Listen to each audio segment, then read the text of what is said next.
welcome to Manage the Mental. I am Eric Warren Jr., better known as EJ, and I am accompanied by the greatest co-host a co-host could have, which is. Appreciate that. My name is Terrence Stewart, licensed therapist. Yes, All sir. right, and listen, we're just here to be able to give y'all a checkup from the neck up. Sit down, grab a seat, let's talk. Sir, we are manage the mental. Hey, so we got a topic today. We saw a clip on the Oprah podcast about no contact. And this is no contact specifically for parents and kids. I know we've had like no contact with like ex and family, or excuse me, not family, friends and things of that nature, but this was more about the parent and child relationship, which was interesting. And we want to break this down from a licensed therapist perspective. So, I want to ask you, man, what were your thoughts just about the no contact, and like, have you had an experience with clients doing no contact, or saying that they were no contact with their parents, or parents saying they're no contact with their kids? Believe it or not, I've had it. And when you first look at that clip from Oprah as an African American male, the first thing when I see that, I think to myself, because the people that a lot of the people that she was interviewing or whatever in the crowd were not African American, I'd be like, man, maybe that's a cultural thing or whatever. But then that was just my knee-jerk reaction. But then I had to really begin to reflect and think about all the different people that I've had, throughout my time as a clinician. And it has been people that come from the same cultural background as myself that have went no contact. And essentially, what I really believe it's about self-preservation.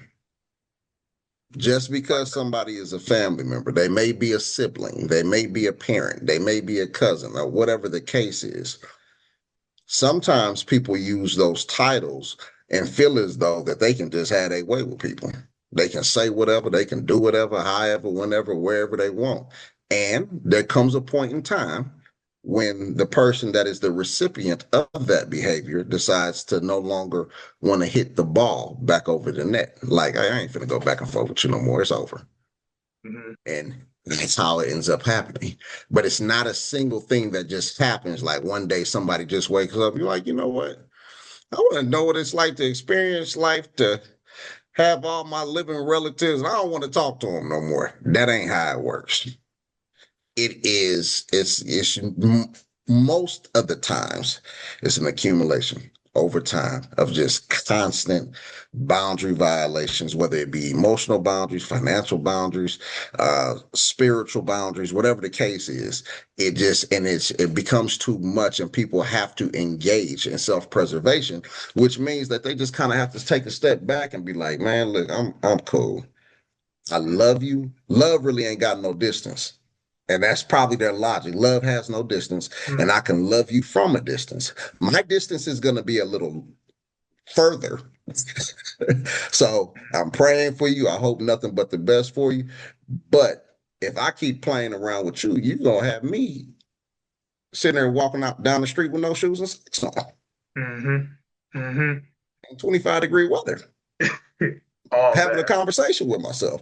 Like, absolutely, just doing, and it can Yeah. go like that. Yep. Yep. So that's my perspective on that. No, that's well said, E man. When you said self-preservation, the thing that triggered in my mind was survival. You Mhm. think about any type of preservation or self-preservation, it's not always self-conceited. It's not always a situation where you're like, okay, well, I just want to do this because I'm just going to do me. I'm going to do this because I don't need nobody else. Self-preservation is a survival technique. It is part of an instinctive part of the human anatomy and the human psyche. Is we will go into survival mode to preserve ourselves, and to go into that self-preservation. I like the way you said it, because now it gets us thinking, well, are people going no contact because of the selfishness, or is it really self-preservation? From a mental health standpoint, from a clinical standpoint, I would argue and say it's more of the self-preservation, like you said, because we all have traumas, or we have things that we do, or how we respond to things based on a survival. We don't typically always do things, even if they are harmful, to degrade ourselves all the time. Even if we're doing substances or we're doing things that may harm us, it's typically a feeling that we're trying to erase, or typically a feeling that we're trying to get rid of so that we can feel at bliss or happy. When you, I think another part of this is when we talk about no contact is what does that look like, especially, we got the holidays coming up. We got things that trigger togetherness when it comes to families, more specifically. Um, I think that, especially around this time of year, around the November, December time, is, it is a reminder that folks who do go no contact, that when they're with their families, or they may have family, or they may spend their holidays alone, what does that look like for them? And it can be a bit of a trigger as well too.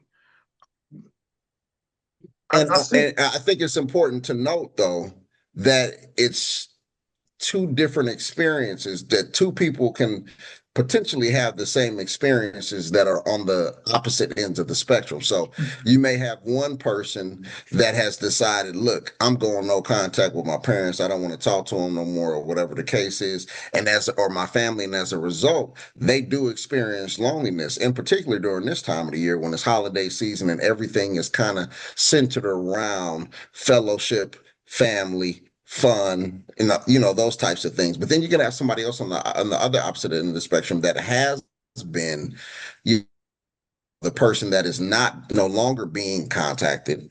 And regardless of the reasons why it may be, they may have done something wrong. They may be the person constantly violating other people's boundaries. Mhm. If they are not wired correctly, as far as, or if they're not seeing things correctly and being held accountable, self accountability is a big thing when these types of matters come up, then they will feel as though they're being ostracized or neglected or denied or rejected, and won't see the reason why it's happening. But nevertheless, when they begin to feel something like ostracization, they will feel, of course, that, lonely. Like, dang, I'm here by myself. Nobody wants me. My kids don't want to talk to me. My siblings don't want to talk. And they never take time to do any self-reflection to understand why.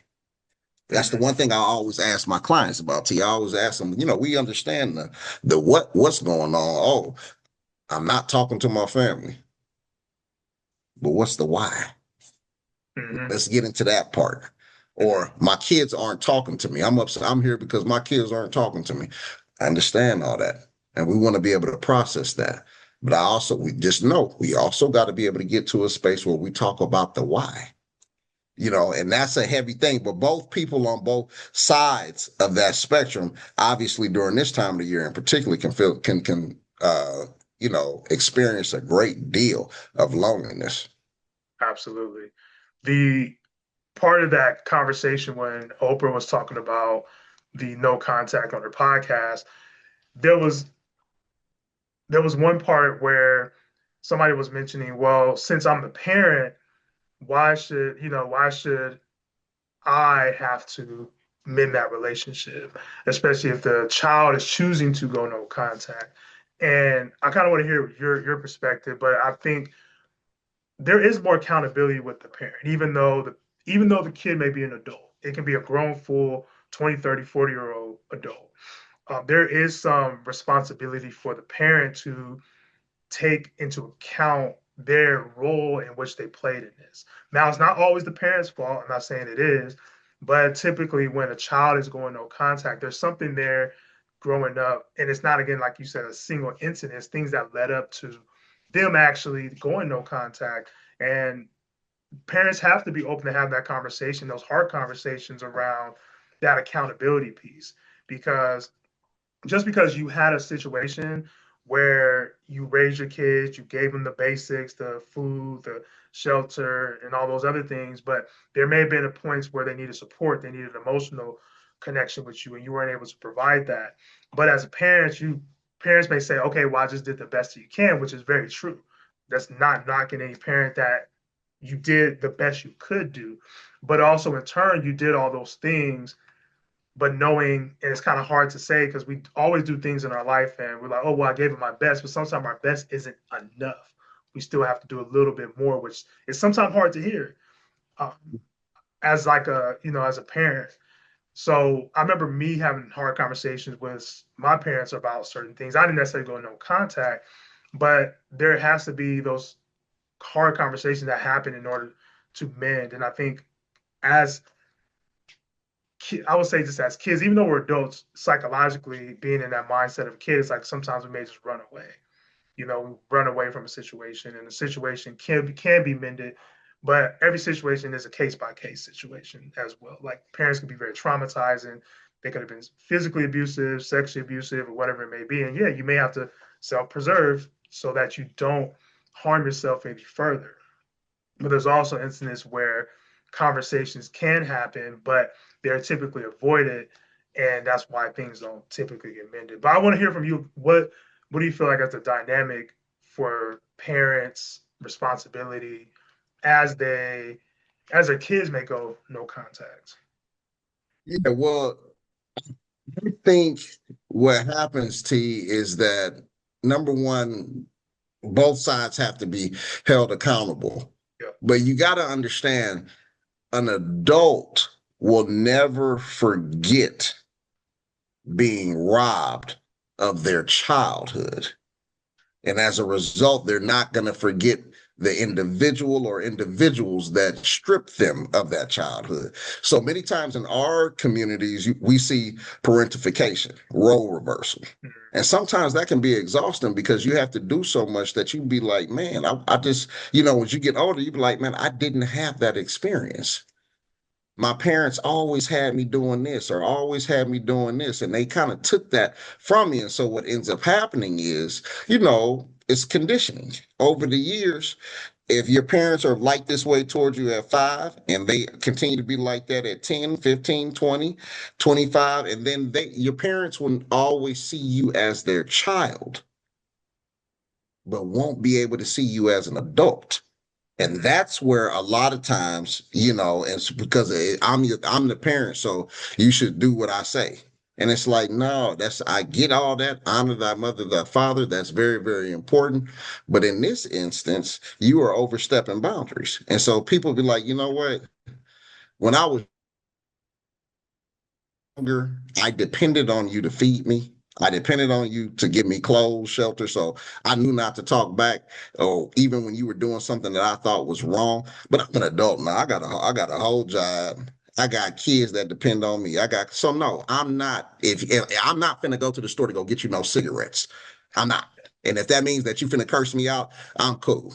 And you're not finna do the whole blame game or put me on the guilt trip. I'm not packing no bags. I won't be at the tarmac. I'm not going on no guilt trip about this whole, oh, well, you should be able to do this or you should do. Nope. Mama, daddy, whoever it is, I'm not doing it. And so it does come down to accountability, and kids or adults won't forget who stripped them of their childhood. See, Mm-hmm. they never forget that. You never, never, never forget that. You can forgive, but you don't forget. But if you see those behaviors continuing to show up even in your adulthood, where I've had clients talk about like, man, I'm grown, I'm 50 or 40 years old, and my parents still talk to me like and yell and try to yell and curse at me like when I was 8 or 9, Mm-hmm. and I'm not going for it anymore. Mm-hmm. So if Mm-hmm. you ask me, Eric, how's my relationship with my parents? I don't know. I hope they're okay, but I'm not currently communicating with them. Love them dearly, but when that respect, when it's gone, I can't. It's hard to even. I don't want to fake the phone. Mm-hmm. Absolutely. So so going back to your original question, as far as the parental accountability, I think if a person doesn't take accountability when they're in their 30s, maybe, and they got some young kids or whatever, if they don't really know how to take accountability, then it's a strong possibility that that habit will carry on into their 40s, 50s. 60s, 70s, 80s, and now their children are in their 30s, 40s, 50s, and their children have autonomy now where they're like, mm-mm, just too mean spirited, Yeah. unfair. You know what I mean? So that I think that's what happens there. If that answered your question. No, no, no, for sure, for sure. Man, there's a lot to unpack with this no contact conversation for sure. As a, I had a client, and I'll use this as an example where their daughter went no contact with them, and it was some time, some years since they spoke, and a lot of times, a lot of the parents may not know why the kid went no contact or the child went no contact. And I've seen clips on the internet where folks will either send like a letter, and there was an instance, or even on the podcast that was mentioned, where there was a lady that I think they just had like Korean barbecue. They was just hanging out the weekend before. And then a couple days later, she gets a note in the mail saying, "Hey, mom, I'm going no contact." That's it. And I just kind of wonder, just in those situations, and again, I know this is like a case by case, um, like how does that come about? Because a lot of times the parents are very unaware of the child going no contact, and not to justify the no contact or anything like that. Because again, you got to self preservation. You have to protect your mental and manage your mental, right? But I just kind of wonder, like, what comes about somebody to still, I guess, act like it's a healthy relationship and then all of a sudden just cut it off. You know what I mean? And maybe they've been acting the whole time and they just came to a point where like I'm not The acting. whole time until we can't we have to be able to create space because I know before I was just talking about the parental side, like them being more or less at fault, the Yeah. caregiver more or less being at fault, but then you also have to understand there's a whole nother side to this equation in Mm, which the child, who knows what, it depending on what they, this device right here is dangerous. 100%. There's an old saying, T. It says you born looking like your parents, but you're gonna die looking like your decisions. Mm, Well, and today I think you're born looking like your parents, but you're gonna die looking like your search history because these phones are so very much influential, right? And yeah. so some kids get into this whole thing where they create narratives that may not be necessarily true or whatever, about Mm, certain things. And it does throw a parent off because it's like, I know I wasn't perfect, but I don't think I ain't never hit mm, you, curse you, anything. I try to be emotionally available as possible. I did the best that I could. I've always, but sometimes for some people, it may not be good enough. And mm, so it comes about where a child may still show up for certain things, especially when the wallet is thin. yeah. Yeah, you show up for whole. I mean, 100%. you see that behavior. You just don't think about that behavior and that dynamic happening with parent and child. But you Mm, see it all the time. As a fellow clinician, we see it all the time. And as far as people dating, yeah. like man, I've had a guy. Guys have been called foodie calls. Man, she only called me when she hungry. You know what I'm saying? And it's the same dynamic with Oh that. man. Like, man, he gonna show up for Sunday dinner. You ain't gonna hear nothing about him. Matter of fact, he made a post about me last Wednesday talking about how lousy of a mama, he had growing up, but he showed every Sunday. Mm, And then and then be asking, send me cash app notifications or whatever, in which the parent doesn't know what to do, but they still have to play their part depending on maybe their mm, belief system, which is to love their child, period. yeah. Whether they moving right, whether they moving wrong, whatever the case is. And then obviously there is a time in which parents will have to implement no contact too, Mm, because the child has just gotten that, extreme yeah. with certain things and have been, borderline radicalized again Mm, by this phone. They didn't find the right mm, Reddit page or Twitter account to mm, follow, and it's really just take yep. getting them way out of pocket. Absolutely. Absolutely. I think that's a really, really great point, E, because influence is real, right? Like if you have a sense of a community, then you don't feel alone. And my wife says this all the time, and I think it's always well said. Is like try not to borrow other people's trauma, and other people's experiences may not be your experience. And a lot of times we have, I mean, there's good times to build community. There's times to have people that relate to you in certain situations. But when we talk about borrowed trauma, is taking somebody else's experience and making it your own. And I know there's a difference between, we have the counter transference with trauma, the help me with this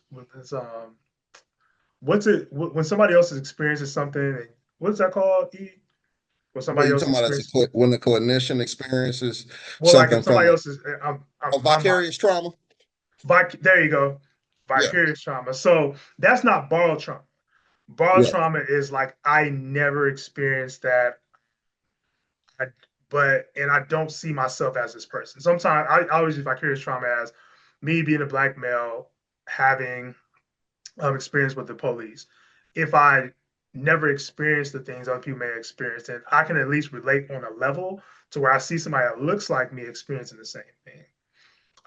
But when it comes to borrowed trauma, even with the no contact, what I feel is that even though you may have a good relationship with your parent, somebody else didn't have a good relationship with their parent, then you take that and like, oh well, maybe they did something wrong, so I need to be part of this community. And a lot of times we let me back up.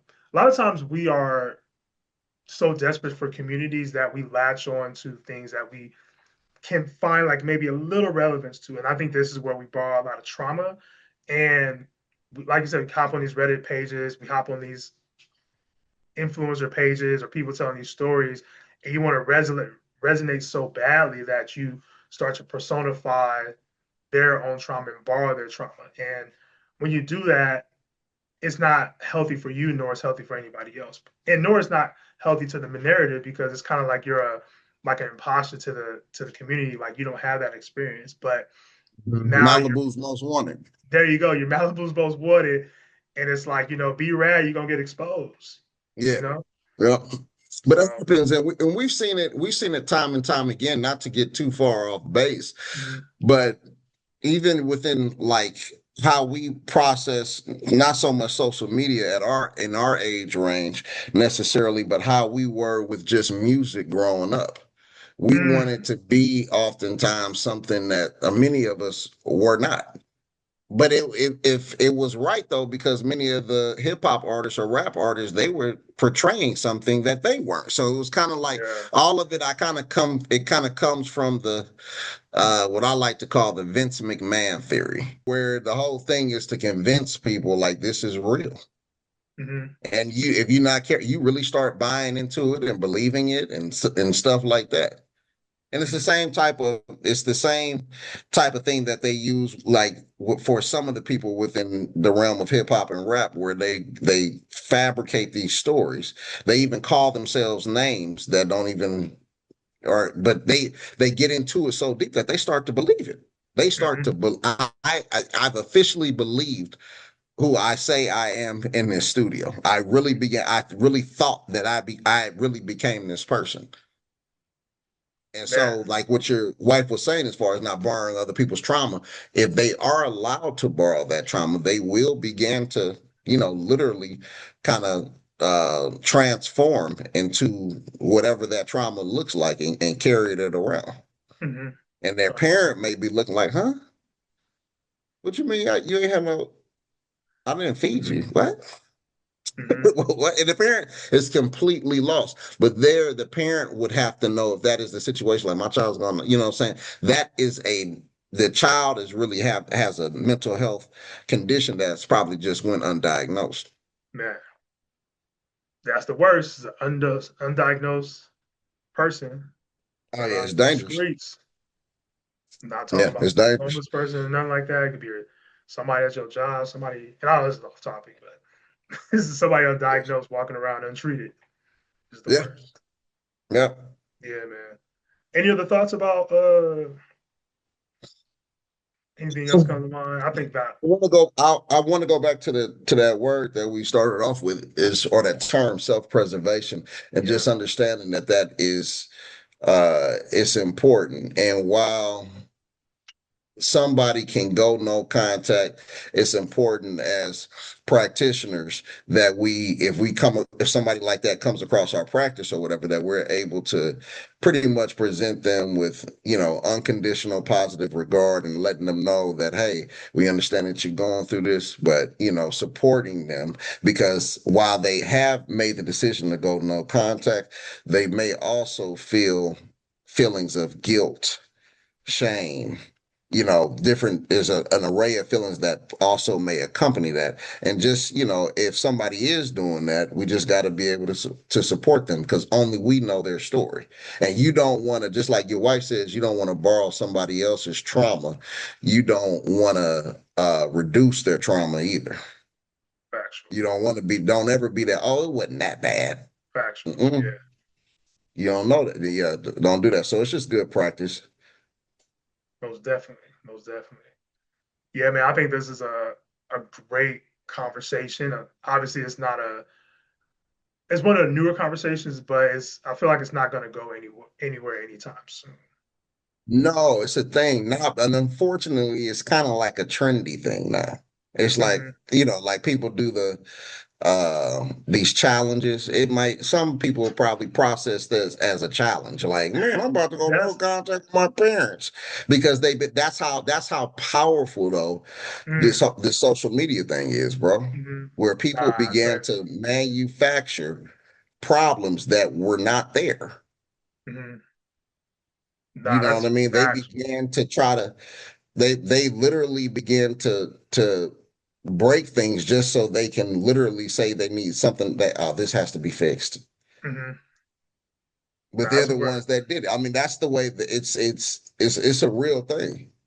So absolutely. I don't know if it's going anywhere, but people get under this impression, and people may go no contact with parents for a bevy of reasons, or parents may go to no contact with kids for a plethora of reasons. It just, who knows? It can be anything from, you know, you didn't buy me a Gucci purse when I asked you to you know what I'm saying, to something very much extreme.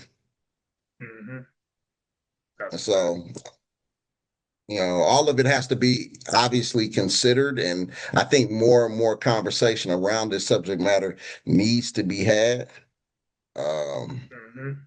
However, if I get people you know, in the practice that if they're going through this, one of the things I'm going to just ask, what I think is good practice is, what kind of things do you observe on a day to day? What kind of media do you intake? What kind Hmm. of, saying, what are you, who are you following? Where are you, that type of thing. People like I found my people. It's like that's not your people. Right, Be right. But you I be can't tell rad. them that, but I'm like, yeah, I'm like, your people finna get you in trouble. Yeah, your people gonna get you in trouble, but Yes, sir. it comes with it, man. Life is a journey, and hopefully everybody, at some points, if they've made the wrong turn, they're able to eventually get the right one. Sir. Yes, sir. Man, I think that's all we got. That's all we got. We So, appreciate y'all for tapping in. Make sure y'all are subscribed. You guys on YouTube. You guys are listening to on the podcast, Spotify, Apple. Make sure you guys tap in, subscribe, follow us at manage the mental. Man, until next time, we're gonna.